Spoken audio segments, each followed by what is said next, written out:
तो सबसे पहले आप तमाम का बेहद शुक्रिया कि आप लोग अपना कीमती वक्त निकाल कर आज हमारे पार्टी के हेडक्वार्टर दारुस्सलाम पे तशरीफ़ लाए। आपका बेहद शुक्रिया। मैं शुरुआत में आपको ये बताना ज़रूरी समझता हूँ कि आज मीडिया ने कांग्रेस के एक्स चीफ मिनिस्टर और एक्स यूनियन मिनिस्टर और मध्य प्रदेश के जो चीफ मिनिस्टर बन सकते जनाब कमलनाथ का बयान मैं देखा हूँ, स्टेटमेंट देखा हूँ, जिसमें कमलनाथ ने जो हमेशा से मैं कहते आया कि बाबरी मस्जिद की शहादत में जितना रोल आरएसएस बीजेपी का है उतना रोल कांग्रेस का भी रहा है। मेरी इस बात को और ऐसे कई हज़ारों लाखों लोगों की बात को दोबारा कमलनाथ ने साबित किया कि बाबरी मस्जिद की डेमोलिशन और शहादत में कांग्रेस का भी बराबर का हिस्सा है। और कमलनाथ ने ये कहा कि राम मंदिर का क्रेडिट बीजेपी नहीं ले सकती, राजीव गांधी के रोल को नहीं भूलना चाहिए। ताला खोला राजीव गांधी ने, और उन्होंने कहा कि हमको तारीख को नहीं भूलना चाहिए। बिल्कुल सही कहा उन्होंने। तारीख को इसलिए नहीं भूल सकते कि जब पहली मर्तबा बाबरी मस्जिद के अंदर रात के अंधेरे में चोरों की तरह मस्जिद के अंदर जाकर उसमें आइडल्स को रखे गए थे मिंबर नबवी सल्लल्लाहु अलैहि वसल्लम पर, उस वक्त किसकी सरकार थी उत्तर प्रदेश में? कांग्रेस की थी। मुख्यमंत्री कौन था? जीबी पंत साहब थे। फिर उसके बाद मुसलमानों से मस्जिद को बंद कर दिया गया और पूजा की इजाज़त दी गई। उस वक्त भी देश में और उत्तर प्रदेश में कांग्रेस की सरकार थी। फिर मामला बड़ा ताले खोलने का, तो ये बात बिल्कुल सच है। राजीव गांधी के ही ज़माने में बाबरी मस्जिद के ताले धोखा देकर खोले गए थे और उस ज़माने में मुस्लिम पक्ष को बुलाया तक नहीं गया और जज साहब ने 25 या 30 पेज का ऑर्डर 5 मिनट में दे दिया। और उस ज़माने में कंप्यूटर नहीं था और टाइपराइटर था उस ज़माने में। बग़ैर सुने तो सरकार ने, राजीव गांधी की कांग्रेस सरकार ने ताले खुलवा दिए और उसके बाद बूटा सिंह ने वहाँ पर शिलान्यास किया। तो ये बात कमलनाथ ने साबित कर दिया कि बाबरी मस्जिद को जो छीना गया है उसमें बराबर का रोल कांग्रेस पार्टी का बीजेपी आरएसएस के साथ रहा है। तो 48-49 से 6 दिसंबर 1992 तक बराबर कांग्रेस का रोल रहा इसमें, डेमोलिशन में और इसको काम करने में। 6 दिसंबर के दिन बीजेपी, विश्व हिंदू परिषद, आरएसएस ने सुप्रीम कोर्ट को ये वादा किया, गलत बोला, झूठ बोला कि वहाँ पर कुछ नहीं किया जाएगा बाबरी मस्जिद को। बाबरी मस्जिद को उसके बाद डेमोलिशन कर दिया गया। तो ये सच्चाई है और इसमें बराबर कांग्रेस का और बीजेपी आरएसएस का रोल रहा है।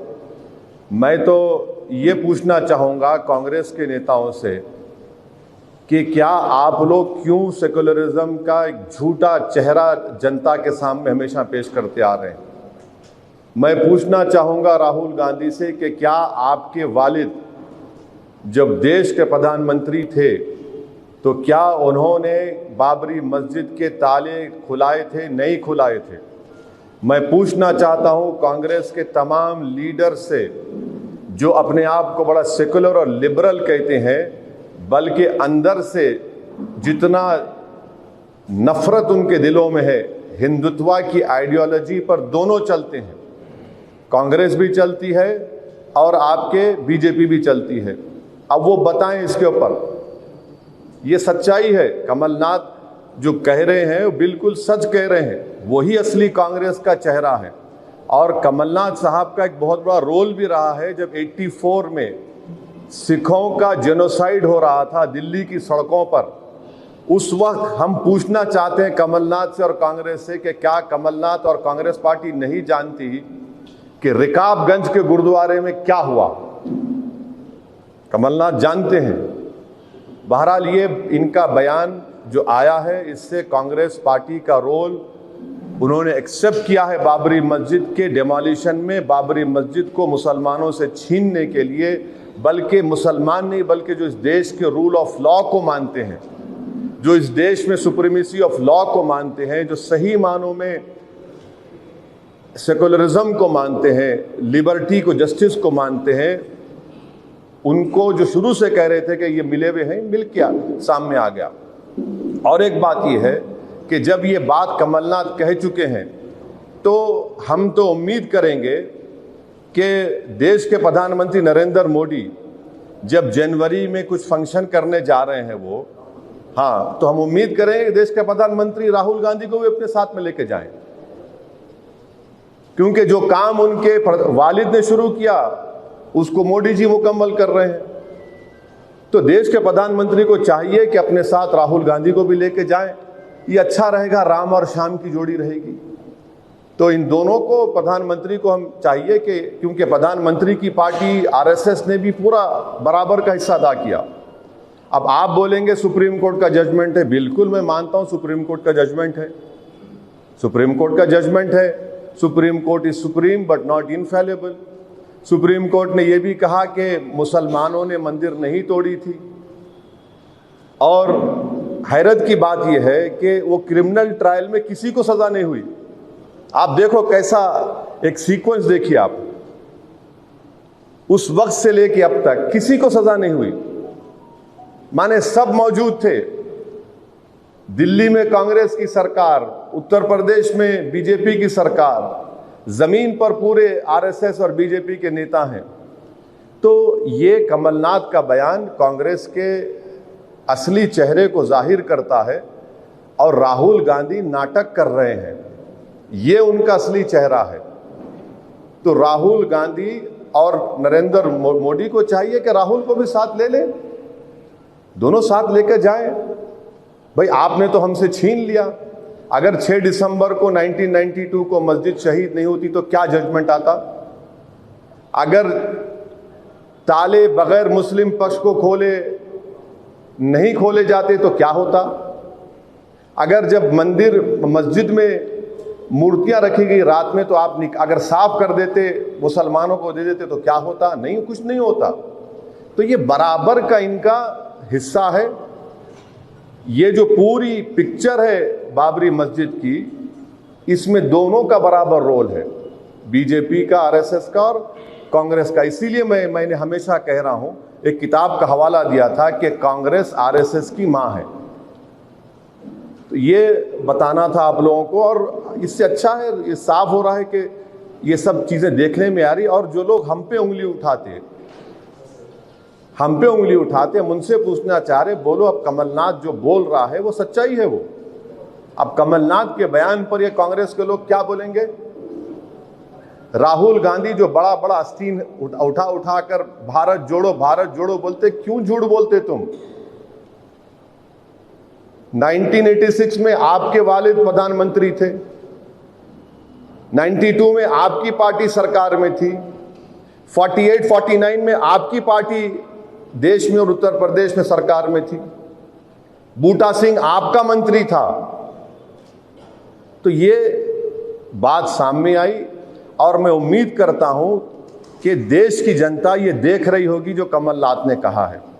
मुझे यकीन है कि तेलंगाना की आवाम, राजस्थान की आवाम, मध्य प्रदेश की आवाम, छत्तीसगढ़ की आवाम, जो भारत की असल रूह है, वो रूह क्या है, उसका सोल क्या है, उसका लिबर्टी है, जस्टिस है, इक्वालिटी और सेकुलरिज्म है। पॉलिटिकल सेकुलरिज्म नहीं, जो सेकुलरिज्म बाबा साहब अम्बेडकर ने सोचा था और संविधान में लिखा, उसको बाद में इनकॉर्पोरेट अलग हुआ। तो हमको यकीन है, और अगर किसी में अगर गीरत होगी तो वो एहतियात करेंगे कांग्रेस पार्टी से। जो हमको उंगली उठा रहे, देख लो कमलनाथ ने जो बयान दिया है वो आप तमाम के लिए काफ़ी है। और तेलंगाना में यहाँ पर सेक्रेटेरिएट की मस्जिद को भी इलीगल तरीके से डिमोलिश कर दिया गया था, मगर यहाँ की सरकार और यहाँ पर MIM पार्टी एक ताकतवर पॉलिटिकल पार्टी थी, यहाँ की जनता बाशऊर थी, क्योंकि बैलेंस ऑफ पावर यहाँ की जनता के पास है। यहाँ पर दो नेशनल पार्टीज नहीं है, कांग्रेस और बीजेपी के फुटबॉल की तरह खेल देख दो हमको। तो इसीलिए KCR ने इसकी जिम्मेदारी को समझा और दोबारा सेक्रेटेरिएट की मस्जिद बनी। मगर यही कांग्रेस पार्टी ने 1992 में कहा था कि हम बाबरी मस्जिद बनाएंगे, इनके CWC में कहा था, सब झूठ था वो। ये कांग्रेस पार्टी का असली चेहरा है। और कांग्रेस पार्टी का चेहरा आपको देखना है तो नेल्ली मैसेकर देखो आप, आसाम में 10,000 लोग मारे गए। इनका चेहरा देखना है आपको तो आप हाशिमपुरा देखो, मलियाना देखो। इनका चेहरा देखना है तो आपको 1969 का अहमदाबाद का राइट्स देखो, 1980s के अहमदाबाद का राइट्स देखो, श्री कृष्णा कमीशन उठा के पढ़ लो आप, भिवंडी के कमीशन की रिपोर्ट उठा के पढ़ लो आप। तो ये कांग्रेस पार्टी का, बराबर मैं कह रहा हूं, कोई फर्क नहीं है कांग्रेस पार्टी में और बीजेपी के हिंदुत्व एजेंडे में। एक जरा ज्यादा सख्ती से बोलते, एक जरा अंग्रेजी में हिंदी मिलाकर मुस्कुराहट से बोलते हैं, तो ये फर्क है। अब दूसरी जो अहम चीज थी जो मैं आपको बताना चाह रहा हूं कि तेलंगाना में, एक मिनट, तेलंगाना में पिछले 9 साढ़े 9 साल से स्टेट बनने के बाद यहाँ पर TRS है या BRS की सरकार है। जून 2014 में रियासत तेलंगाना तश्कील में अमल में लाई गई। 9 साल में कर्फ्यू तेलंगाना में भैंसा टाउन में 2020 में एक बार लगा, और वो भी नाइट कर्फ्यू था 2021 में, और कोविड के दौरान कर्फ्यू था। जब कांग्रेस पार्टी तेलंगाना में इख्तिदार में थी 1990 से, 90 में भी इख्तिदार मिला उनको, फिर राजशेखर रेड्डी 2004 में 90 में चिन्नारेड्डी साहब बने थे, फिर एन जनार्दन रेड्डी साहब थे, बीच में तेलुगु देशम आई, फिर 2009 में ग्रेट राजशेखर रेड्डी ने 2004 में कांग्रेस को दोबारा लेकर आए थे। तो आप 1990 से 2012 तक आप देखेंगे 11 कर्फ्यू नाफिज हुए थे हैदराबाद में, पूरे तेलंगाना में 10 हैदराबाद में थे। और कितने दिन का कर्फ्यू था? 113 दिन का। 1990 से 2012 तक 113 दिन का कर्फ्यू हैदराबाद में था। और 2014 से 2023 नवंबर की तारीख, आज की तारीख तक 2 बार कर्फ्यू लगा भैंसा में और फिर कोविड में। और जब 1990 और 2012 से आप देखेंगे हैदराबाद में, निजामाबाद में, मेदक में, नलगुंडा, रंगारेड्डी, आदिलाबाद में, करीमनगर, महबूबनगर, ये पूरे कम्युनल सेंसिटिव डिस्ट्रिक्ट्स कहलाते थे। आज अल्हम्दुलिल्लाह यहाँ पर डेवलपमेंट हो रहा है, यहाँ पर पीस है। हैदराबाद बल्कि तेलंगाना GDP के लिहाज से पर कैपिटा इनकम हाईएस्ट है। ये दूसरी चीज़ है। और मुझे यकीन है कि तेलंगाना की आवाम जब 30 नवंबर के दिन वोट डालने जाएगी, वो इन तमाम बातों का नोट लेगी और एक अच्छा फैसला करेगी। तीसरी बात यह है कि मजलिस इत्तेहादुल मुस्लिमीन, अल्हम्दुलिल्लाह आवाम ने, अल्लाह सुब्हानहू व तआला का करम है कि अल्लाह ने हमको कामयाबियों से हमकिनार किया है। 2018 में हमने 8 उम्मीदवार खड़ा किए थे, 7 अरकान असम्बली हमारे मुंतखब हुए अल्हम्दुलिल्लाह। मैं आपको बताना ये चाह रहा हूँ कि आवाम का साथ मजलिस के साथ रहा, इंशाअल्लाह है और मुस्तक़बिल में रहेगा। इसलिए कि मजलिस इत्तेहादुल मुस्लिमीन अवाम के दरमियान में रहकर काम करती है। मजलिस इत्तेहादुल मुस्लिमीन अवाम के गम में, अवाम की तकलीफ़ में, अवाम के दरमियान में रहती है। और अल्हम्दुलिल्लाह दारुस्सलाम का मजलिस का दफ्तर हफ्ते में 6 दिन खुला रहता है और बहुत से आप लोग माशाल्लाह से आते हैं। आप देखते हैं कि हमारा काम करने का तरीक़ा सबसे अलग है, मुनफरिद है। तो मजलिस के साथ अरकान असम्बली कामयाब हुए। अब ज़ाहिर है हमको अपने अरकान के उम्मीदवारों के नामों का ऐलान करना है, मगर मैं ये बताना ज़रूरी समझता हूँ कि अल्हम्दुलिल्लाह जितने मजलिस के अरकान असम्बली जिसको अवाम ने मुंतखब किया, उन्होंने मेहनत की, जुस्तजू की, अपने लिहाज से काम करने की कोशिश की। मैं इन तमाम का शुक्रिया अदा करना चाहता हूँ, हमारे तमाम मौजूदा अरकान असम्बली का। और साथ ही साथ मैं बात बताना ज़रूरी समझता हूँ कि मजलिस इत्तेहादुल मुस्लिमीन इस असम्बली, तेलंगाना के असम्बली इलेक्शन में हम लोग मौजूदा 7 असम्बली हलकों के साथ साथ राजेंद्र नगर और जुबली हिल पे भी अपना कैंडिडेट खड़ा करेंगे। तो 9 असम्बली हलके पर मजलिस इत्तेहादुल मुस्लिमीन तेलंगाना के असम्बली इलेक्शन में हिस्सा लेगी। और मैं आपके बात बताना ज़रूरी समझता हूँ कि 2018 में ही ये बात तय हो गई थी कि 2023 में जब असम्बली के इंतखाबात होंगे तो अहमद पाशा कादरी साहब और मुमताज़ अहमद खान साहब की जगह पर किसी और उम्मीदवार को मौका दिया जाएगा। अहमद पाशा कादरी साहब तो हमारे लिए एक स्टालवर्ट हैं और मेरे ख़्याल से वो मजलिस के जितने लोग आज पुराने बुज़ुर्ग जो बरसों से वाबस्ता हैं मजलिस से, मेरे ख़्याल से अब्दुल वाहिद ओवैसी को देखने वालों में शायद अहमद पाशा कादरी हैं और थोड़े बहुत लोग हैं। वो हमारे वालिद सुल्तान सलाहुद्दीन ओवैसी के बड़े क़रीबी साथी थे। अहमद पाशा कादरी साहब की जो खिदमात मजलिस के लिए हैं वो नाकाबिल फ़रामोश हैं।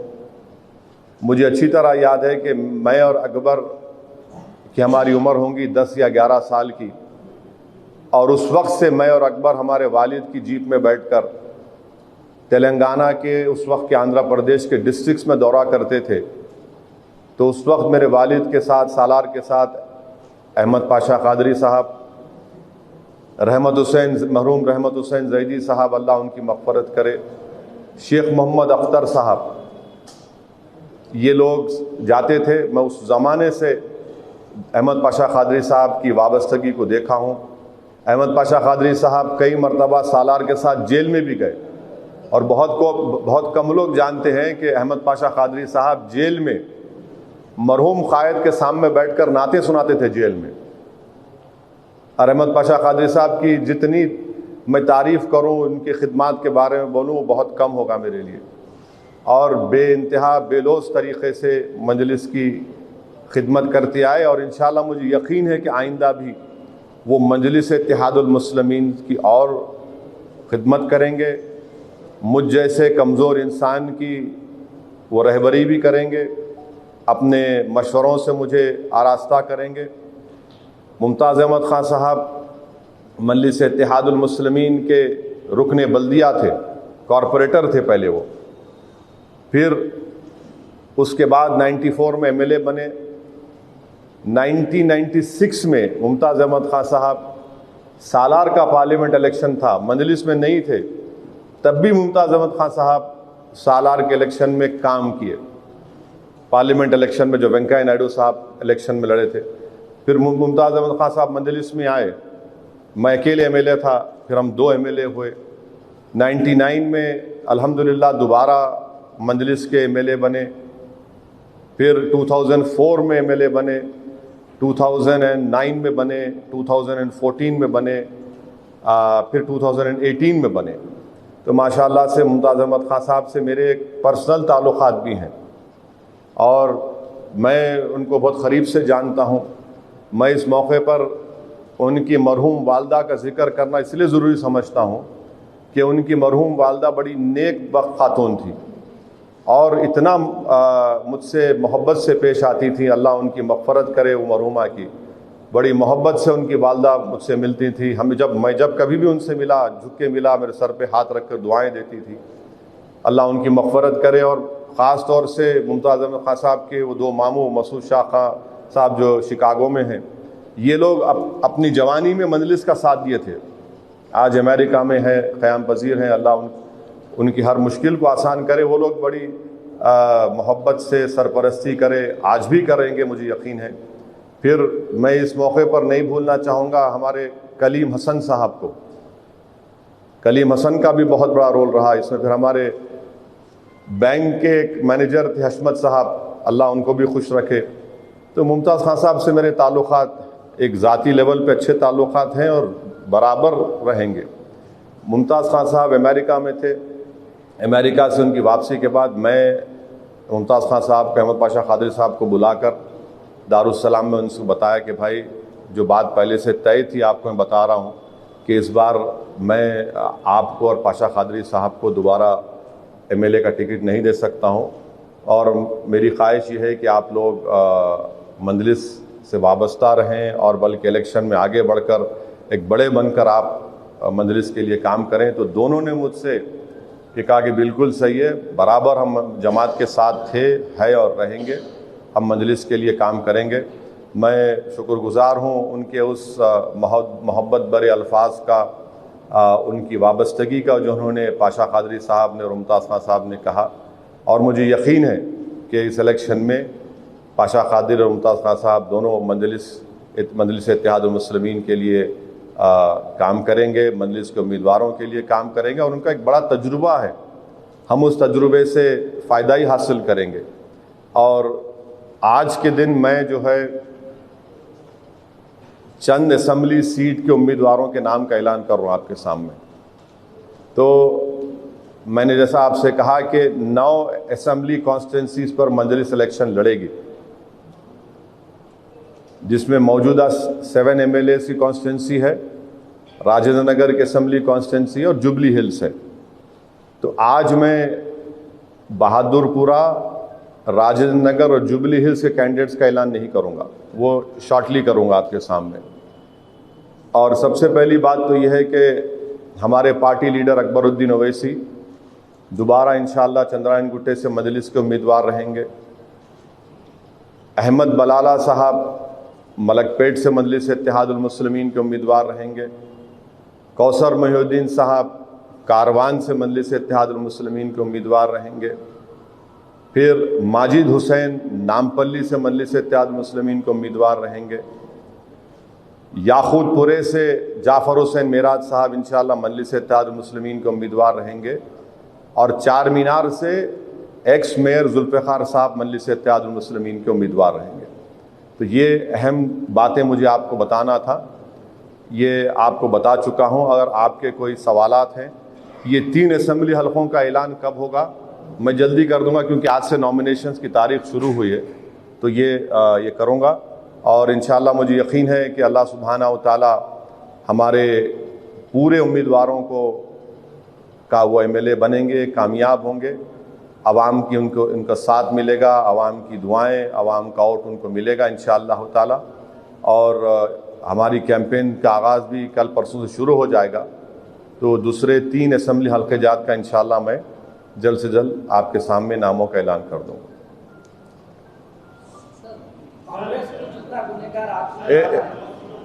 हाँ,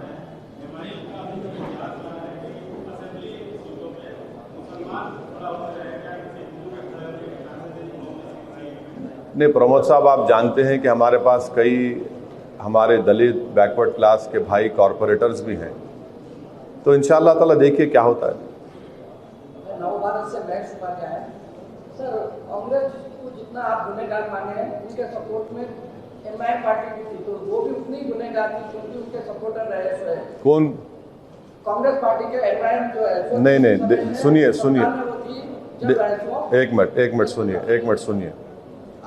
नहीं, सुन तो लीजिए, आपका सवाल मैं समझ गया हूँ। बाबरी मस्जिद की शहादत के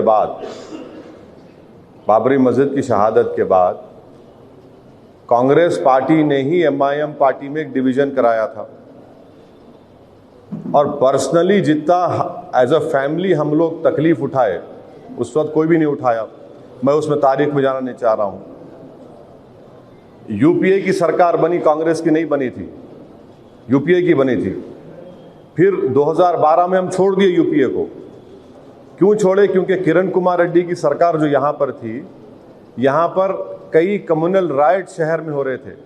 शायद आप लोगों को याद नहीं होगा, उस जमाने में जो लोग रात में शादी खाने से वापस अपने घर को आते थे तो ऑटोज में स्टैबिंग होती थी। आप देख लीजिए, हम छोड़ दिए, यूपीए को छोड़े और सपोर्ट विड्रॉ कर लिए। मगर ये बाबरी मस्जिद का तो फैक्ट है। कमलनाथ जो बात कह रहे हैं बिल्कुल सच है। वो मैं जो आपसे कह रहा हूं, जीबी पंच से लेके 1992 6 दिसंबर तक इन्हीं की तो सरकार थी। बूटा सिंह साहब शिलान्यास किए थे।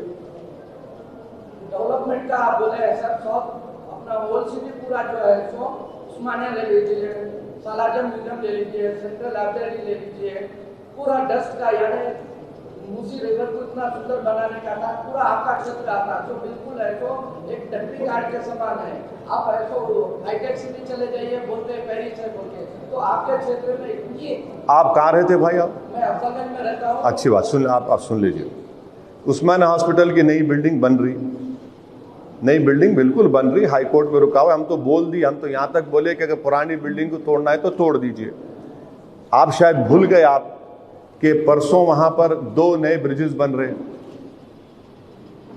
मेट्रो का काम शुरू हो चुका है अल्हम्दुलिल्लाह।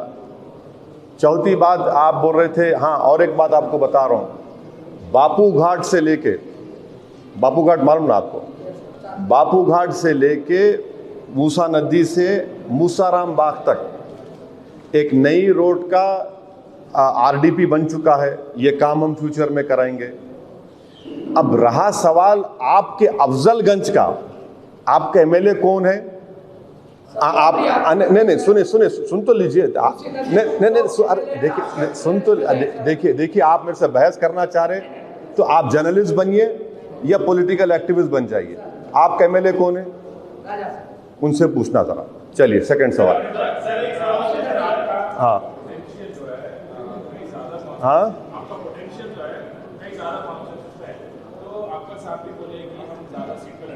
तो आपने सीट को बढ़ाया है, मगर 50 सीट 40 सीट या फिर जो 36 माइनॉरिटी असेंबली कॉन्स्टिट्यूंसीज में जो कि माइनॉरिटी वोट्स मायने रखते हैं वो कॉन्स्टिट्यूंसीज में वहां पे क्यों नहीं जा रहे हैं? निजामाबाद में भी क्यों नहीं जा रहे हैं? ये पार्टी का फैसला है, पार्टी का फैसला है। अब भाई अब आपका टीवी चैनल हर जगह नहीं गया तो मैं पूछ सकता हूं क्या? भाई केबल पे आपका चैनल नहीं आता बाज़ वक़्त, अब उसका क्या जवाब देंगे आप? आपके मैनेजमेंट का फैसला है, तो हमारा भी फैसला है। और हम खुला बोल दिए, जहां पर एमआईएम का कैंडिडेट रहेगा वहां पर आप वोट डालिए, जहां पर नहीं रहेगा आप मामू का साथ दीजिए।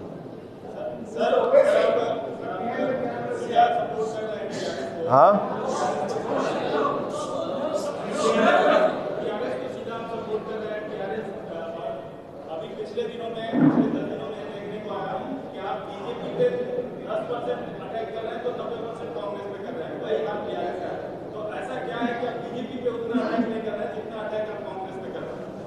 भाई साहब, आप कहने कोई तराजू अगर है तो बता दीजिए, मैं तोल लेके बोलता हूं। बीजेपी के बारे में जितना मैं बोल रहा हूं वो तो कोई बोल ही नहीं रहा है। बीजेपी को बराबर बोल रहे, दोनों को बोल रहे हैं। मगर एक बात बताइए कि जहां पर तेलंगाना में, कम से कम तेलंगाना में बीजेपी को अगर रोक कोई रहा है तो कौन रोक रहा है? और अगर जहां पर कांग्रेस और बीजेपी का मुकाबला, वहां बीजेपी आगे बढ़ रही है। यहां पर तो तेलंगाना में बीजेपी को रोक रहे हैं ना, कोशिश कर रहे हैं, और आप आज कल भी रोकेंगे। मगर कोई फर्क नहीं है दोनों में, बीजेपी कांग्रेस में। कमलनाथ ने कह दिया ना, आज तो रिटरेट कर दिया जो मैं बात कह रहा हूं। बराबर हम तनकीद का निशाना बन रहे, तनकीद नहीं कर रहे भी उनको। मगर जब प्राइम मिनिस्टर आते, अमित शाह आते, एक ही उनके जबान पर था, ओवैसी के हाथ में स्टीयरिंग है। अब इन्हों आते राहुल गांधी।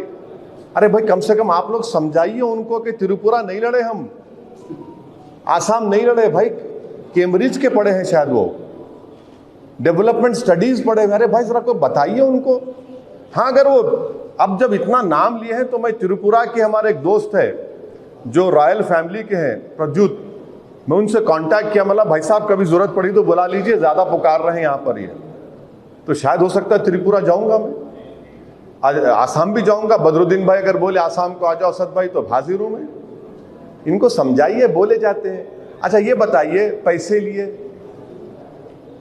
अरे भाई साहब पैसों की कदर कीमत तुम्हारे पास होगी, हमारे पास मोहब्बत की कदर कीमत है, हमारे पास जज्बे की कदर कीमत है, हमारे पास खिदमत की कदर कीमत है।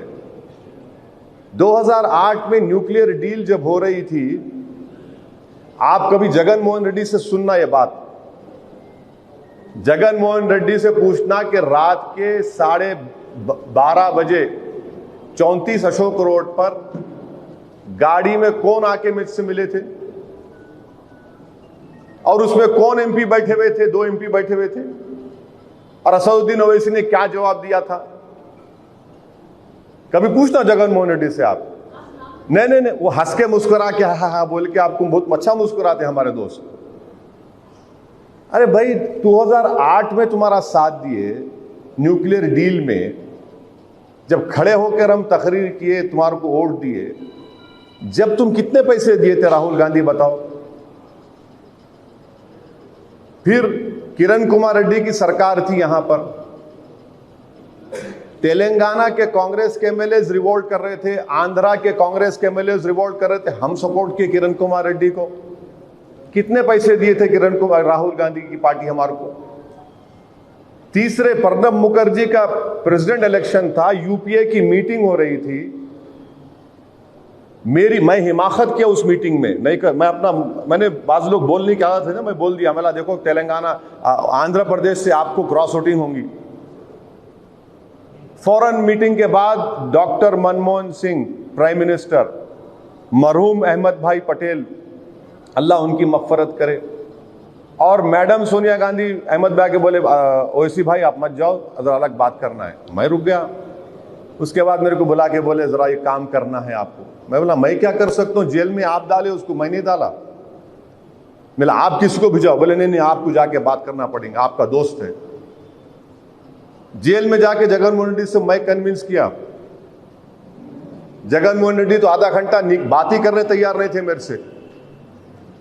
बातचीत हुई, बातचीत के बाद जगन मोहन रेड्डी मेरे को बोला असद भाई आप बाहर निकल के बोल दो मीडिया को चंचलोड़ा जेल में कि मैं सपोर्ट करूं। बोला मैं नहीं करता भाई काम, ये आपका डिसीजन, आप बोलो, मैं कन्विंस करने आया, आपका शुक्रिया, आप कन्विंस हो गए। फिर जगन मोहन रेड्डी को मैं बोला, जगन मोहन रेड्डी बोले फिर प्रणब मुखर्जी आए तो मेरी मां से मिल सकते क्या। बोला बराबर मिलेंगे, आप रिकॉर्ड उठा कर देखो, प्रणब मुखर्जी जब एयरपोर्ट से उतरे जगन मोहन रेड्डी की मदर के पास पहले जाके मिले थे, असदुद्दीन ओवैसी काम कराया था। आप भूल जाते, सुनिए आप भूल जाते इन चीजों को। अमेठी आप हार गए, अमेठी हार गए, मेरी वजह से हारे, या फिर स्मृति ईरानी से पैसे ले लिए थे आप।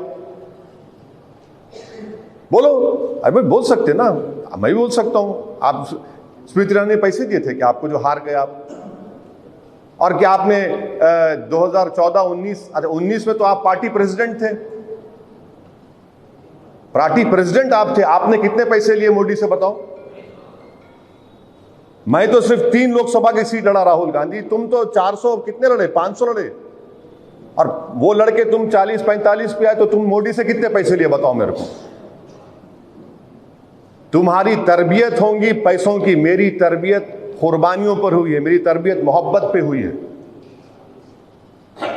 आप ये बात कर रहे हैं तो मैं बहुत बोलना आता मेरे को, बहुत सी बातें बोल सकता हूं, इतने बातें मेरे पास है।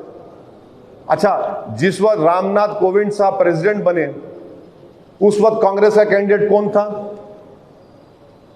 क्या मैडम सोनिया गांधी फोन करके मेरे को नहीं बोली you must support? I said yes I will support. Mahatma Gandhi के पोतरे वाइस प्रेसिडेंट के कैंडिडेट थे प्रोफेसर साहब, उन्होंने फोन करे मेरे को, I am with Sonia Gandhi, mister Owaisi, I want to come and meet you. बोला sir you should not come and meet me. बोले क्यों, you are not going to support me? बोला नो सर, आप महात्मा गांधी के पोते हैं, आपका फोन करना मेरे लिए काफी, हम वोट देंगे आपको। आज आप ये बात करते, ये एरोगेंस है। राहुल गांधी ये समझते कि बस मैं नेहरू परिवार का डिसेंडेंट हूं और मैं जो चाहे बोलूंगा जनता मेरी बात सुनेगी। अरे राहुल गांधी, देश बदल गया, अब वो फ्यूडलिज्म खत्म हो गया। जो जमीन पर मेहनत करेगा, बात करेगा, उसी को लोग अप्रिशिएट करेंगे।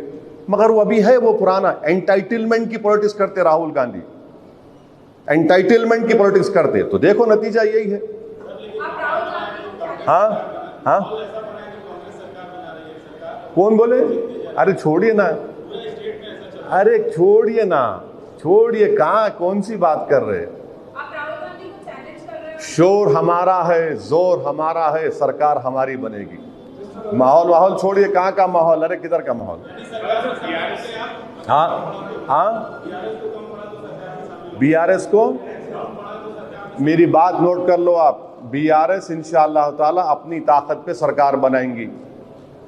बीजेपी ये चाहती है कि तेलंगाना में कोलिशन का माहौल बने, मोदी यही चाहते हैं, आरएसएस यही चाहती है, मगर तेलंगाना की आवाम ये नहीं चाहती।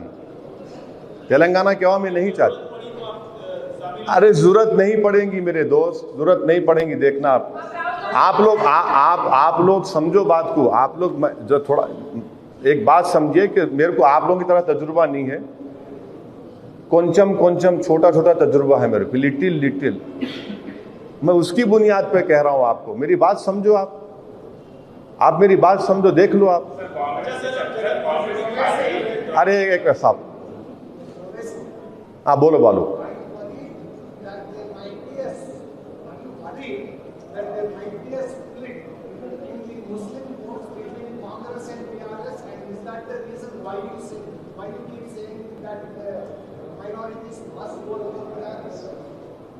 No, I am not worried. Why should I be worried? I am confident that every section of the society would vote for all the 9 MIM candidates and make their MLAs. And every section of Telangana society, whether they are backward classes, scheduled caste, scheduled tribe, minorities, upper caste, farmers, every section would vote for Mamu. हाँ, एक करके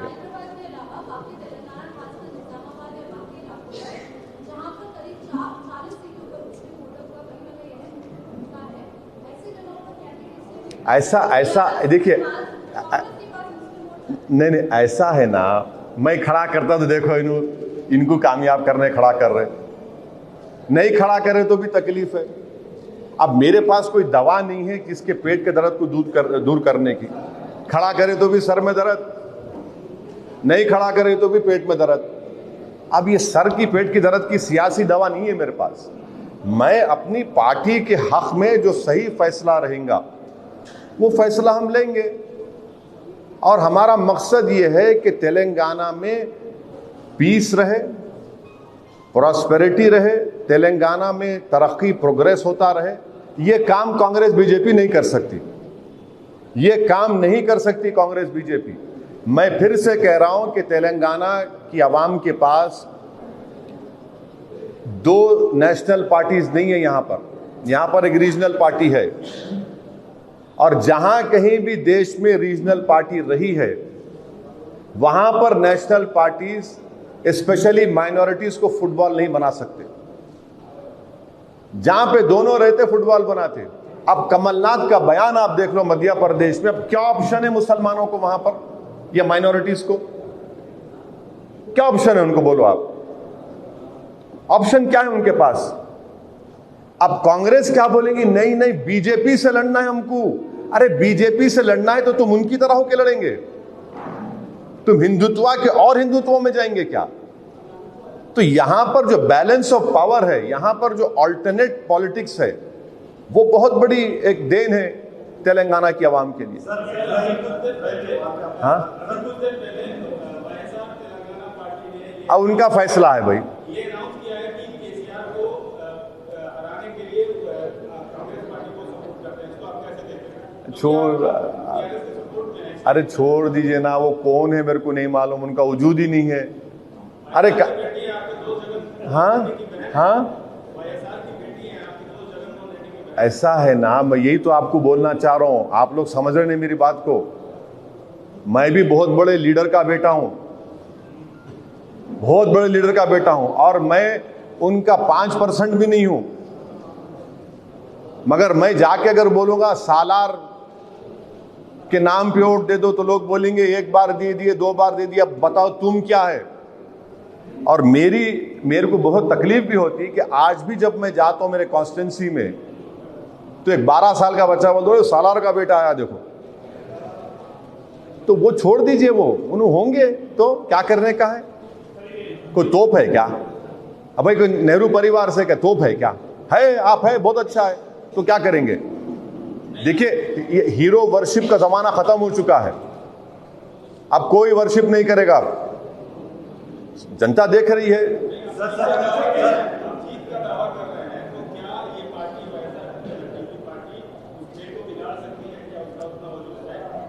अरे उनका वजूद ही नहीं है यहां पर मेरे दोस्त, वजूद ही नहीं है।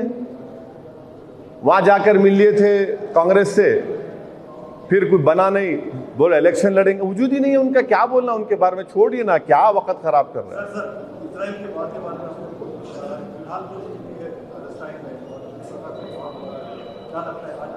जरा खामोश हो जाइए भाई, जरा प्लीज, जिसको बात करना है बाहर चले आओ, जिसको मेरे हटाओ जी वहां से, जो जर्नलिस्ट है निकालो, बाहर जाओ, बोलो चलो बाहर जाओ।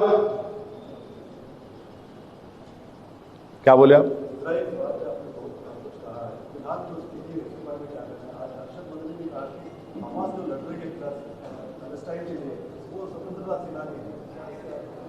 मैं ये कह रहा हूं कि गाजा में जेनोसाइड हो नहीं बल्कि हॉलोकॉस्ट हो रहा है। जेनोसाइड नहीं, गाजा में हॉलोकॉस्ट हो रहा है। गाजा में हॉलोकॉस्ट हो रहा है। 10,000 लोग कब तक मार दिया गया, जिसमें से 5,000 मासूम बच्चे हैं, 4,000 के करीब महिलाएं हैं, 10,000 बिल्डिंगों को तोड़ दिया गया, 50,000 महिलाएं प्रेग्नेंट हैं वहां पर। गाजा में 36 हॉस्पिटल में से 20 हॉस्पिटल को इजराइल बर्बाद कर दिया। तो इजराइल इस पूरी दुनिया में एक डिस्क्रिमिनेशन की बेहतरीन मिसाल है, पूरी दुनिया में। बल्कि इजराइल का ये जो पॉलिसी है वो तो उस वक्त के साउथ अफ्रीका को भी शर्मिंदा कर देगा। इतना डिस्क्रिमिनेशन, इतना जुल्म वहां पर फलस्तीनियों पर किया जा रहा है। आप बताइए, 10,000 में 4-5 हजार मासूम बच्चे हैं, 3-4 महिलाएं हैं, और पूरा ये सुपर पावर बैठ के देख रहे हैं, तमाशा देख रहे हैं। अगर इजराइल के इतने लोग मर जाते तो क्या होता था वहां पर? इजराइल के अगर इतने लोग मर जाते तो क्या होता था वहां पर? और 75 साल से फलस्तीनियों को मारा जा रहा है। 1948 में नखबा हुआ, 7 लाख फलस्तीनियों को निकाल कर आप फेंक दिए, यही इजराइली लोग 48 से। और आप लोगों को मालूमात के लिए कह रहा हूं कि इजराइल में अगर कोई फलस्तीनी चलता है तो उसकी रोड अलग, उसका रास्ता अलग, वो गाड़ी का नंबर प्लेट अलग। आप बताओ दुनिया में कौन सी जगह ऐसा होता, बताओ? फलस्तीनी है तो उसका रोड अलग, उसका रास्ता अलग, नेम प्लेट है। उसको अगर जाना है तो 100 क्रॉसिंग क्रॉस करना पड़ता, उसको चेक्स होते हैं उसके लिए। मासूम नौजवान बच्चों को वीजा मिलता है यूनिवर्सिटी में अब्रॉड पढ़ने के लिए, जाने नहीं देते हो लोगों को। तो डिस्क्रिमिनेशन की बेहतरीन मिसाल एक रेसिस्ट स्टेट है इजराइल, रेसिस्ट स्टेट है इजराइल। तो क्या हॉस्टेजेस जो है इजराइल के छोड़ना चाहिए हमास को? देखिए, हॉस्टेजेस, वायलेंस, ये सब खत्म होना चाहिए। हॉस्टेजेस को बिल्कुल छोड़ना चाहिए, क्यों नहीं छोड़ना चाहिए, बिल्कुल छोड़ना चाहिए। मगर आप लोग एक बात समझो, ये जो फलस्तीनियों पे जुल्म चल रहा ना, ये अक्टूबर से नहीं शुरू हुआ। ये आप देखिए, कल का दिन बहुत इंपॉर्टेंट था हिस्टोरिकली। अगर आप देखेंगे, कल के दिन 2 नवंबर को 1918 में बैलफोर डिक्लेरेशन हुआ था, और बैलफोर डिक्लेरेशन के तहत फलस्तीन की जमीन को इजरायलियों को दे दिया गया था। कल का बहुत तारीखी दिन था, और उस वक्त से शुरू हुआ पूरा फलस्तीनियों को वहां से बेदखल करने का। So 70 lakh Afghans have been asked to leave Pakistan. This is also human crisis, like what is going on in Palestine, so in Gaza. So what do you see? How do you see this? And No, why don't you ask the Prime Minister to do something? आप मोदी जी से पूछ लीजिए, भाई कुछ करिए उनके लिए। तालिबान से बात कर रही है, मालूम है आपको? मोदी जी, मौजूदा बीजेपी सरकार तालिबान से बात कर रही है, और योगी आदित्यनाथ बोलते तालिबानी मानसिकता। रे भाई, मोदी जी की सरकार बात कर रही है तालिबान से, आप उनसे पूछ लीजिए क्या करेंगे उसके बारे में। ये जो पैलेस्टाइन का इशू है, इसमें महात्मा गांधी ने कहा था कि फलस्तीन अरबों के लिए, इंग्लैंड अंग्रेजों के लिए, फ्रांस फ्रांसीसी लोगों के लिए गांधी ने कहा था। और हमने हमेशा फलस्तीनियों के कॉज को हमने सॉलिडरिटी एक्सप्रेस किया, हमने स्टैम्प्स इशू किए। खुद ये मौजूदा बीजेपी की सरकार राइट विंग सरकार है, और वो भी कह रहे हैं कि हम पैलेस्टाइन स्टेट के कायल हैं।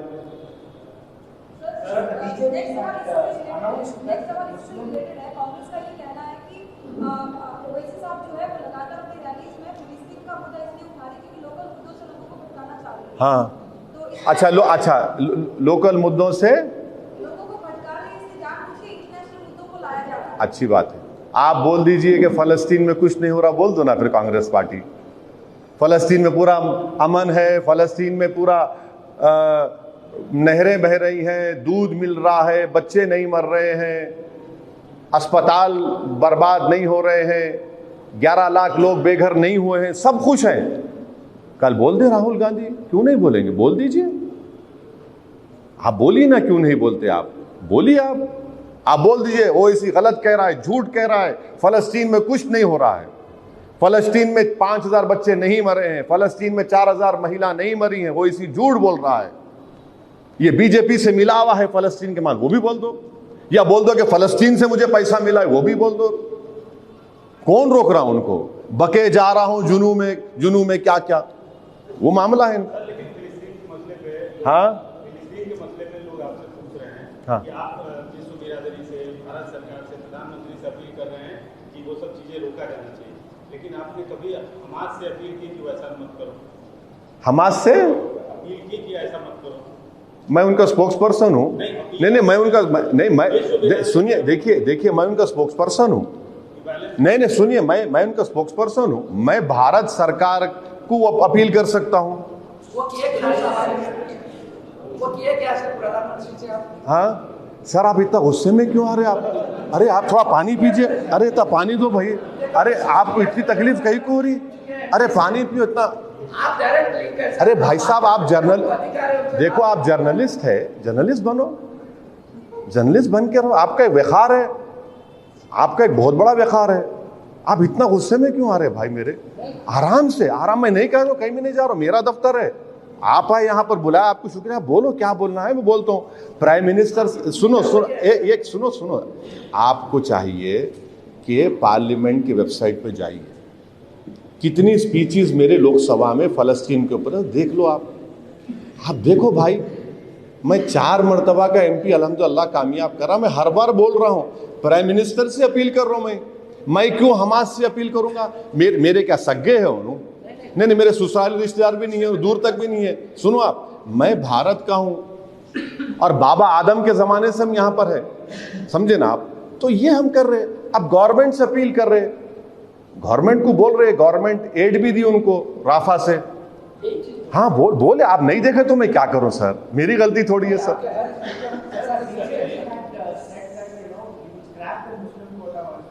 हाँ, अरे ये छोड़िए ना, महाराष्ट्र में क्या हो रहा है? बीजेपी की टाइम हो रही वहां पे। अच्छा, ये रिजर्वेशन की बात पे नहीं, रिजर्वेशन की बात पे बीजेपी, कांग्रेस, एनसीपी, दोनों शिवसेना बोल रहे मराठाओं को रिजर्वेशन देंगे।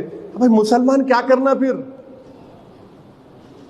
मुसलमान क्या करना महाराष्ट्र में, जबकि Maharashtra high court has upheld the Muslim reservation. आप हाई कोर्ट का जजमेंट पढ़ो, in education they have upheld, not in employment. 50 आप क्यों नहीं बोल रहे? कांग्रेस नहीं बोल रही महाराष्ट्र की, एनसीपी नहीं बोल रही, बीजेपी नहीं बोल रही और दोनों शिवसेना नहीं बोल रहे, मगर वोट होना रिजर्वेशन नहीं देंगे। ये कौन सा इंसाफ है भैया? बराबर दीजिए हमारे मराठा भाइयों बहनों को, मुसलमान को भी दो ना भाई। आप कौन रोक रहा? आपको बोलते ही नहीं, नहीं नहीं मत बोलो, बोलना नहीं, बोलना क्यों नहीं बोलना? हम बोल रहे महाराष्ट्र में मराठाओं को रिजर्वेशन मिलना, दंगरों को मिलना, मुसलमान को भी मिलना। मुसलमान का सोशल एजुकेशनल बैकवर्डनेस एक्सेप्ट किया हाई कोर्ट ने और उसकी बुनियाद पर इंपेरिकल एविडेंस को महमूद रहमान कमेटी को एक्सेप्ट किया और उसको देना चाहिए, बराबर देना चाहिए मराठाओं को। अब यहां के यहां बोल खत्म करेंगे। बाबू महाराष्ट्र को देखो जरा, वहां पे फिक्र करो, यहां पर तो है, यहां पर हमारे सुधीर कमेटी की रिपोर्ट है, हमारे पास इंपेरिकल एविडेंस है। और बीजेपी समझ रही है ऐसा बोलने से कुछ हो जाएगा, कुछ नहीं होगा। अच्छा, जो बोल रहे रिजर्वेशन नहीं देंगे उन्होंने खुद इलेक्शन नहीं लड़ रहे, अंबरपेट से भाग गए उन्होंने। आप लोग पूछ रहे नहीं, कोई नहीं पूछ रहे आप लोग, नहीं आप लोग कोई नहीं पूछ रहे। हैरत हो रही मेरे को, अरे कोई नहीं पूछ रहे, क्यों नहीं लड़ रहे इलेक्शन? हाँ अच्छा, उनको नहीं उन्होंने क्यों नहीं लड़ रहे भाई? हाँ, दूसरे भी तो लड़ रहे, दूसरे भी तो लड़ रहे ना। हाँ नहीं पूछ रहा हूं मैं, खाली दिमाग में ये आप ऐसा पूछते गए तो दिमाग खुलते रहता मेरा।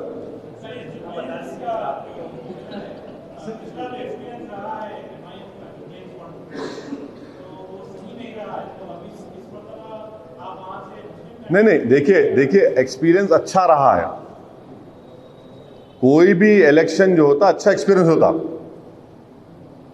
जीत हार तो खैर अलग बात है, तो उससे हम लोग कुछ सीखे। और जो हमारे यहाँ 2 कॉर्पोरेटर्स भी है, 4 लड़े थे कॉर्पोरेटर, 2 पे अच्छा काम करे, 2 पे जरा थोड़ा कमजोर पड़ गए थे। अब अच्छा करेंगे इंशाल्लाह, मुझे यकीन है अच्छा होगा। कौन मेरे दोस्त? मेरा कोई दोस्त नहीं है। नहीं उनके दोनों जो 2 भाई हैं वो मेरे साथ निजाम कॉलेज में पढ़े हैं, मेरे करीबी दोस्त रहे हैं, आज भी हैं, कल भी रहेंगे, मेरे दोस्त हैं वो। इनको मैं नहीं जानता, इनको मैं नहीं जानता। इन मुरादाबाद में थे, फिर वहां से वो नहीं हुआ, फिर टोंक गए, वहां भी कुछ नहीं हुआ। हाँ है वो वहां पे भी कुछ नहीं हुआ। हाँ ठीक है, कांग्रेस पार्टी उनको, उन पार्टी मेरे क्या करना है हमको। दोनों पार्टी के खिलाफ है, जैसा कि बीजेपी और कांग्रेस, और यहाँ पर तो टीआरएस है, तबादील है कुछ ना कुछ, लेकिन राजस्थान और मध्य प्रदेश में आपने क्या? राजस्थान की खुशखबरी देता हूँ 2 दिन में, सुनो आप, don't worry, I am working on it. आप सुन लो, राजस्थान आपको आई मालूम होगा इंशाल्लाह। हाँ, बुरी बात क्या है? बुरी बात क्या है? आ जाओ, बोल रहा हूं मैं भाई, इतना चीखा मार मार के बोल रहे, ऐसा बोल रहे जैसा कि कोई बेचारा जो ट्रांसलेट कर रहा उन्हें परेशान है, सब बोल रहे। कई को बोलते आ जाओ ना भाई, आप हैदराबाद से आके लड़ो, आप कौन रोक रहा आपको? अमेठी तो आप अमेठी जीत सकते, क्या बोलो हमारे को? आप हम बोलना पूछ रहे, आप दोबारा स्मृति हरा सकते नहीं हरा सकते, बोलो हमारे को। आप वायनाड मत लड़ो, हैदराबाद लड़ लो, चलो आ जाओ, एक सीट लड़ लो, आ जाओ, कौन रोक रहा है आपको? आप जो है आप अमेठी हार गए, मैं हराया वहां पे, मैं तो गया भी नहीं वहां पे। और आपको मैं बता रहा हूं, कभी इंशाल्लाह कोई वक्त मिलेगा ना मेरे को, आप तमाम को मैं अमेठी लिख जाऊंगा एक दिन। आप अमेठी जाके देखना और देख के बोलना, अरे बाप वापिस चलो हैदराबाद को बोलना। आप वीआईपी कॉन्स्टिट्यूंसी अमेठी है, क्या डेवलपमेंट वहां पे हुआ देख लो आप। मैं जाके देखा हूं अमेठी, मरहूम जफरयाब जिलानी साहब के साथ अमेठी मैं 4 दिन फिरा। मैं वहां पे हम मुस्लिम रिजर्वेशन जलसे कर रहे थे तो जिलानी साहब मेरे को बोले जाओ तुम जाके देखो। हमारे वालिद के पुराने दोस्त थे, साथी थे, अल्लाह उनकी मग़फ़िरत करे। आप अमेठी जाके देखो, मालूम होता आपको क्या हो रहा वहां पे, क्या इन्हों करे, देखो आप। सर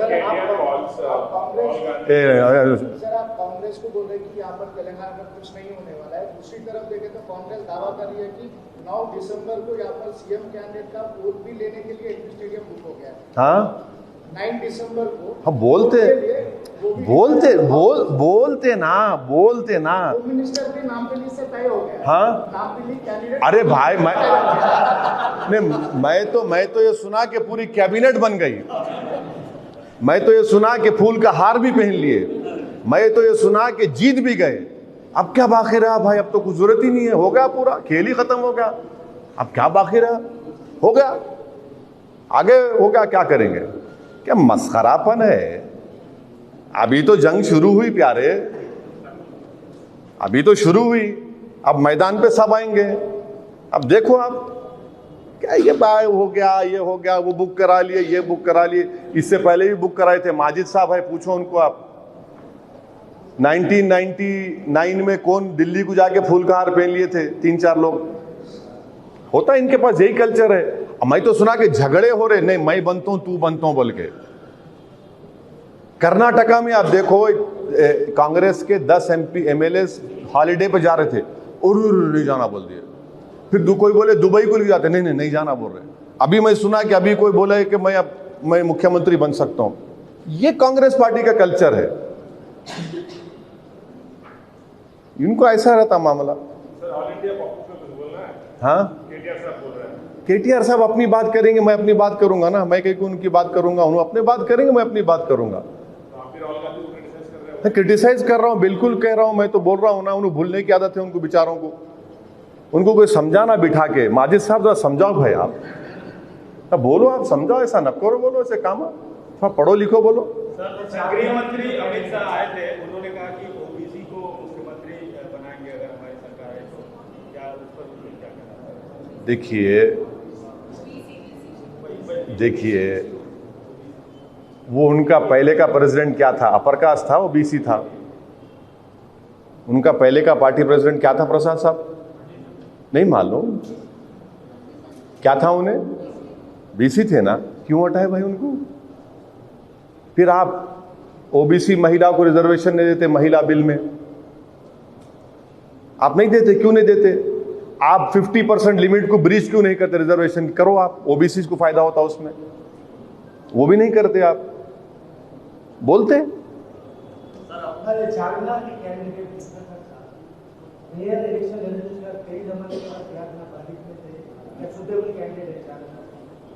मंजलिस का सिपाही जो है ना, जंग लड़ते रहता हूं हमेशा। आप नहीं जानते मंजलिस के सिपाही को। हम ऐसा है, हमारी गाड़ी हमेशा चलते रहती, एक्टिव रहते। आप उसमें न खो जाओ, चाहे वो हम कोई भी रहने दो, हमेशा दूल्हा तैयार रहता। हाँ नहीं दूल्हा तैयार है तो वो तो देखिए, दूल्हा हमेशा तैयार है। तो जुल्फ़िकार को अंडर एस्टिमेट मत करो। आप जानते जुल्फ़िकार का पहला बल्दिया इलेक्शन, आपको बता रहा हूँ, फर्स्ट म्युनिसिपल इलेक्शन जुल्फ़िकार का क्या हुआ था? जुल्फ़िकार के पहले म्युनिसिपल इलेक्शन में अर्सवाइल आंध्र प्रदेश से एक एरिया से लोग आके फर्स्ट टाइम हैदराबाद में बॉम्ब्स मारे थे। बॉम्ब्स मारे थे जुल्फ़िकार के इलेक्शन में, जुल्फ़िकार के इलेक्शन में बॉम्ब्स मारे थे, 10 लोग जख्मी हुए थे। और एक औरत को मैं देखा था, मेरे वालिद के साथ उस दिन इलेक्शन में था, एक औरत के पैर पे बम लगा, माने इंजरी हुई थी, खून बह रहा था। ऑटो में लिख जा रहे तो पोलिंग बूथ सामने आया तो औरत उतर गई ऑटो में से, बोली वोट डाल के जाती हूँ सालार को मैं।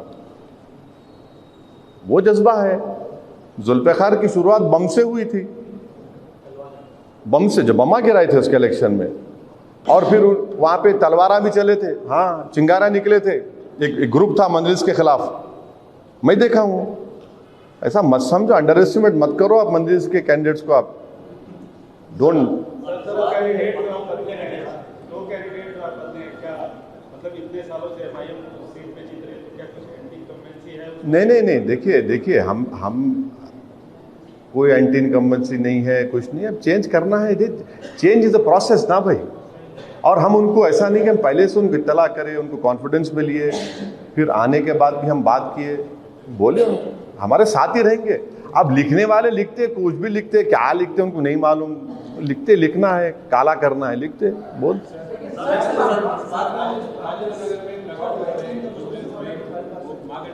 है, हाँ, हराना है उनको। हाँ, हराते हैं, जीतना है हमारे को, हमारा एमएलए बनना। आप समझ रहे हैं हमको, हम जीतने को लड़ रहे इलेक्शन वहां पे। हम बराबर दोनों के खिलाफ कैंपेन करेंगे।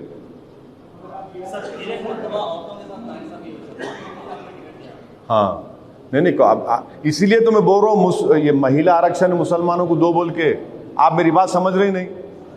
अरे मैं वही तो बोल रहा हूँ, महिला आरक्षण में मुसलमान महिला को दो आप। अरे भाई देखिए, आपका तो आरक्षण प्रोटेक्टेड है अपर कास्ट का, दूसरे क्या करना फिर? ओबीसी है उसमें, मुसलमान